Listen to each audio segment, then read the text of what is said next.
Berkunjung ke suatu negara tidak lengkap rasanya bila tidak membawa buah tangan. Namun perlu diperhatikan aturan yang berlaku di Indonesia tentang pembawaan barang-barang dari luar negeri.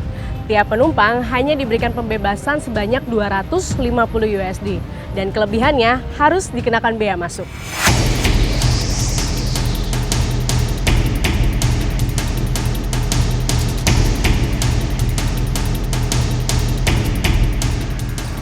Berapa hari kemarin? Bagaimana? Dari Rabu, Rabu? Kamis, Jumat. Oh, Rabu kemarin aja? 3 hari aja? Ya, sampai Selasa malam sih. Dari mana? Dari Thailand, terus ke Brunei.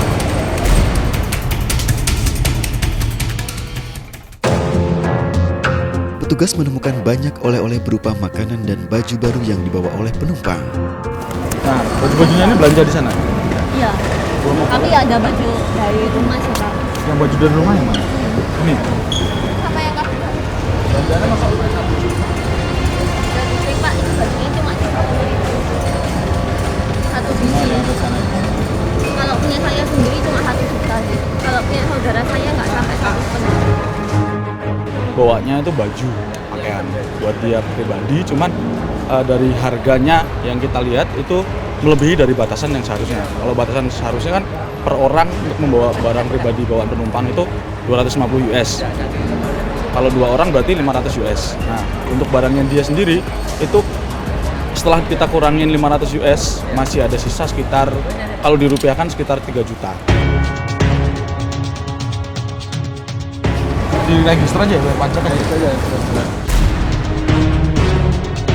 Petugas mempersilahkan penumpang untuk menyelesaikan pajak yang harus dibayar. Penumpang pun menuju ruang PDTT. Ada NPWP? Nggak punya Pak. Petugas mulai menghitung rincian bea masuk yang harus dibayar oleh penumpang. Kalau NPWP kan PPh-nya lebih berkurang. Kalau nggak punya NPWP, PPh-nya 15%. Kalau punya NPWP, PPh-nya jadi 7,5%. Tuh, harusnya kan nanti dimasukkan sistem.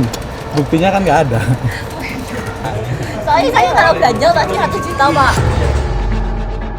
Penumpang terkejut ketika mengetahui jumlah pajak yang harus dia bayar kepada petugas.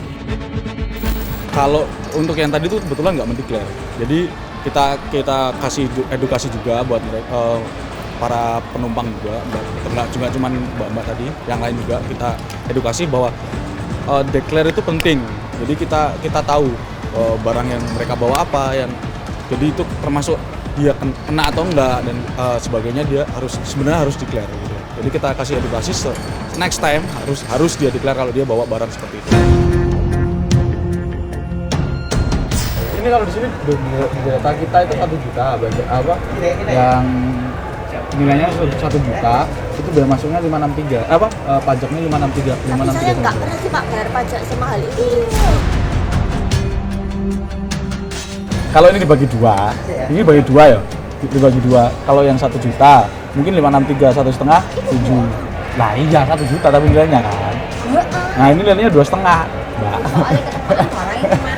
Makanya hasilnya Tapi segitu. itu banyak yang itu. Iya, kita lihat Harganya. bukan jumlahnya tapi Harganya. kita pakai dasar di situ. Kurang lah Pak. Iya Pak, mau belanja 2,5, pajaknya 1,5. Penumpang mencoba meminta potongan harga kepada petugas, namun sayangnya petugas tetap tidak mengindahkan permintaan penumpang tersebut. Campur-campur baju sih memang. Tapi juga ada minuman kayak titipannya kopi gitu kan. Kalau di Indonesia sebetulnya misalnya 4 sendok, di situ kalau kopinya yang Bangkok itu cuma 1 sendok. Iya. Datangnya dari Memang Bangkok lebih. ya? Iya. Bangkok juga, Brunei juga. Lagi nasinya nggak ramai. Tapi tahu Mbak aturan yang di sini untuk pembayaran pajaknya? Iya, aku tuh yang ini yang ketiga sih harusnya aku. Bayar berapa? Setelah dijelaskan tentang aturan pembayaran pajak oleh petugas, penumpang pun mau tidak mau harus membayar tagihan pajaknya.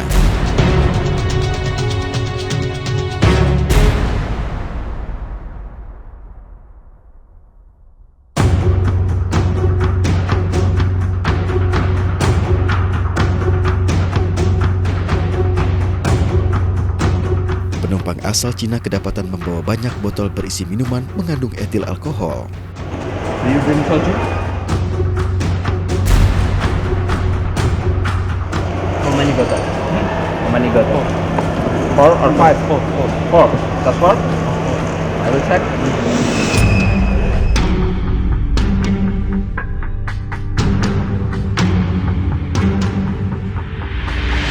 It's 5.